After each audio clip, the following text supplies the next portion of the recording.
Assalamualaikum warahmatullahi wabarakatuh. Selamat malam semua. Perkenalkan, nama saya Reza Ramaputra dengan nomor induk mahasiswa 202404157. Di sini saya akan mempresentasikan materi tentang otonomi daerah untuk mata kuliah pendidikan kewarganegaraan karena sebagai syarat untuk pengambilan nilai untuk ujian akhir semester mata kuliah pendidikan kewarganegaraan. Baik, mungkin sebelum memasuki materi, presentasi ini akan saya sampaikan secara singkat karena nantinya akan ada wawancara terkait materi yang saya sampaikan hari ini. Baik, untuk mempersingkat waktu, kita langsung menuju materinya.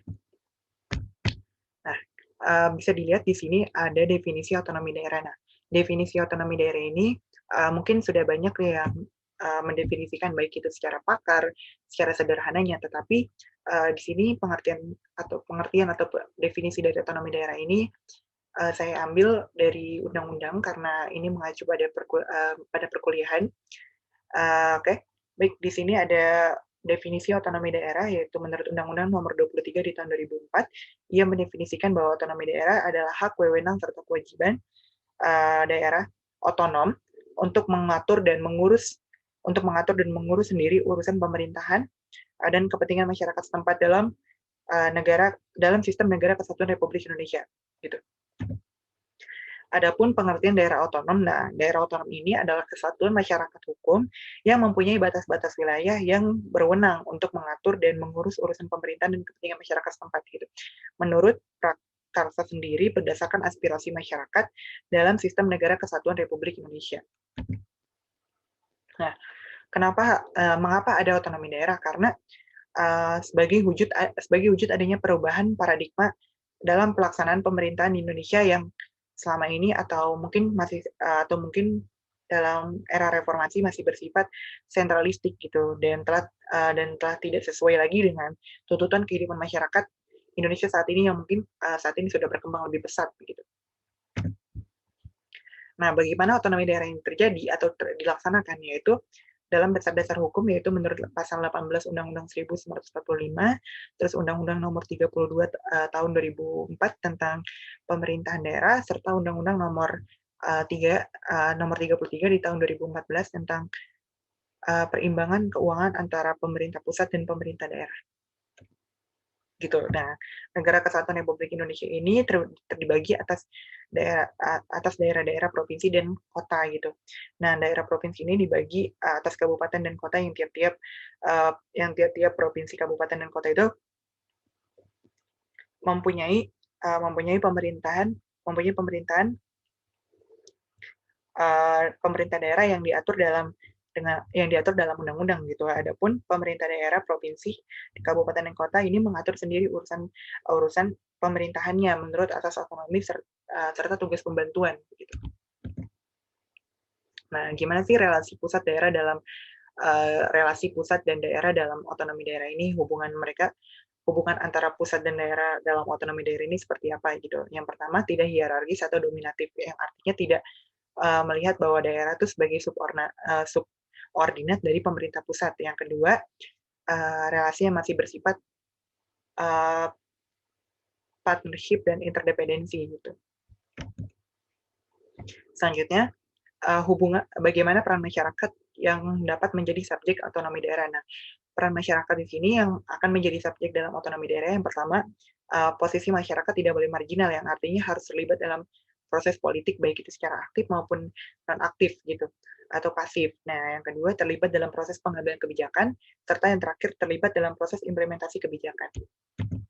Nah, untuk otonomi daerah dan prospeknya di masa mendatang itu terbagi menjadi 4. Yang pertama, aspek pertahanan dan keamanan, aspek politik dan aspek ekonomi, aspek ideologi, serta aspek sosial budaya. Selanjutnya, prospek otonomi daerah di masa mendatang. Nah, prospek otonomi daerah di masa mendatang ini terbagi menjadi 3 unsur. Yang pertama, harus adanya komitmen politik. Yang kedua, adanya konsistensi kebijakan penyelenggara suatu negara. Serta yang terakhir, adanya dukungan dan kepercayaan dari masyarakat. Oke, berikut presentasi yang dapat saya sampaikan, presentasi singkat yang saya sampaikan. Kurang lebih, mohon maaf jika penyampaiannya masih sangat kurang, kurang secara detail ataupun kurang sangat terperinci, semoga materi yang dapat saya sampaikan ini bisa diterima oleh kita semua atau untuk Ibu dan Bapak dosen pengampu di mata kuliah pendidikan kewarganegaraan ini. Gitu. Oke, baik. Untuk selanjutnya kita akan memasuki sesi wawancara terkait dengan materi yang saya sampaikan hari ini. Saya turut mengundang kerabat saya sendiri, yaitu Katalita Listra. Untuk itu, maka kita akan akhiri presentasi ini dengan mengucapkan alhamdulillah, dan saya akan lanjutkan untuk sesi wawancara dengan kerabat saya. Baik.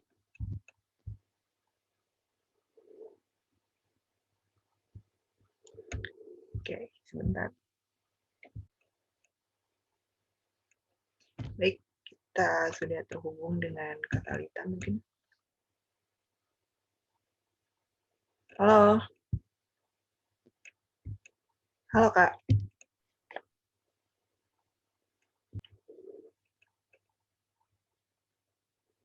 Halo, Katalita. Apa bisa mendengar suara aku nggak?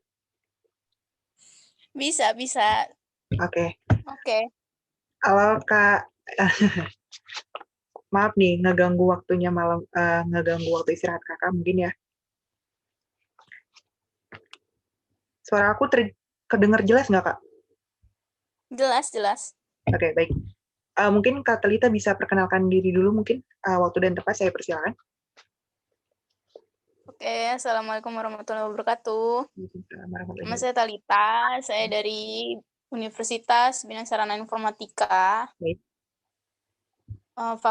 Fakultas Teknologi Informasi dan Informatika, jurusan Sistem Informasi.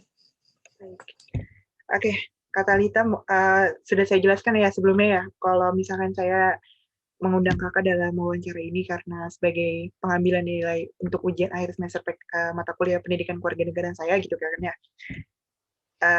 Jadi di sini ada beberapa pertanyaan, yaitu 5 pertanyaan tentang materi yang sudah saya sampaikan saat ini, yaitu tentang otonomi daerah. Kira-kira boleh aku minta waktunya Kakak sebentar aja? Boleh. Baik ya. Oke, Kak, kita langsung mulai aja kali ya, biar mempersingkat waktu. Di sini ada pertanyaan yang pertama, menurut Kakak nih, apa otonomi daerah ini membawa pengaruh besar dalam stabilitas keamanan negara, Kak?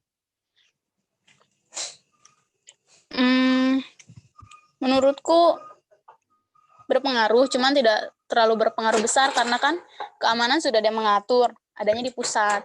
Kalau daerah kan mengatur wilayahnya sendiri, jadi lebih sempit sih yang diatur wilayahnya.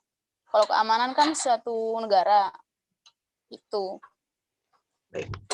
Kak Talita, mohon maaf, mungkin bisa diaktifkan kameranya atau bagaimana? Apakah kondisi Kakak sedang tidak dalam kondisi yang mungkin saat ini tidak memungkinkan begitu, Kak? Ya, maaf ya, kondisinya sekarang lagi nggak ngizinin, soalnya di sini juga mati lampu. Oh, baik, Kak. Oke, pertanyaan yang kedua, gimana sih peranan masyarakat terhadap otonomi daerah itu seperti apa sih, Kak? Peranan masyarakat dalam menanggapi adanya otonomi daerah ini? Peranan masyarakat yang pasti ikut serta, berpartisipasi, terus ikut memantau juga sih jalannya program-program untuk daerah gitu. Nah, ini saya mau nanya lagi nih, Kak. Gimana sih menurut Kakak pelaksanaan otonomi daerah di saat ini? Apakah mungkin di Indonesia saat ini gitu? Apakah masih belum terlaksana atau mungkin masih mungkin bisa dikatakan masih belum sempurna gitu sampai saat ini, Kak? Kalau pelaksanaan otonomi daerah, kalau di Indonesia ini sudah dilaksanakan sebagian, cuman belum maksimal gitu. Oke, berarti masih belum mungkin bisa dikatakan masih belum sempurna begitu ya, Kak? Iya, belum sempurna.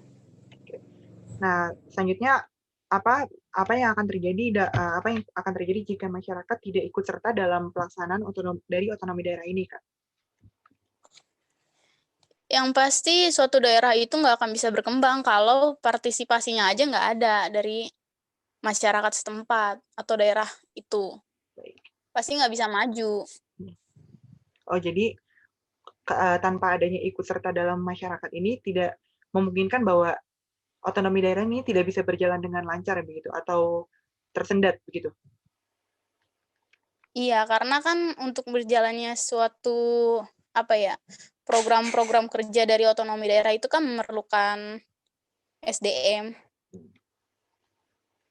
Oke, baik. Pertanyaan terakhir nih, Kak. Menurut Kakak, mengapa sih pelaksanaan otonomi daerah ini masih sering sekali atau oleh oknum pejabat masih sering banget disalahgunain gitu? Karena oknum-oknumnya aja banyak yang cuek sih. Hmm. Dia nggak mau memantau langsung. Jadi ya bodo amat. Oh, Gitu.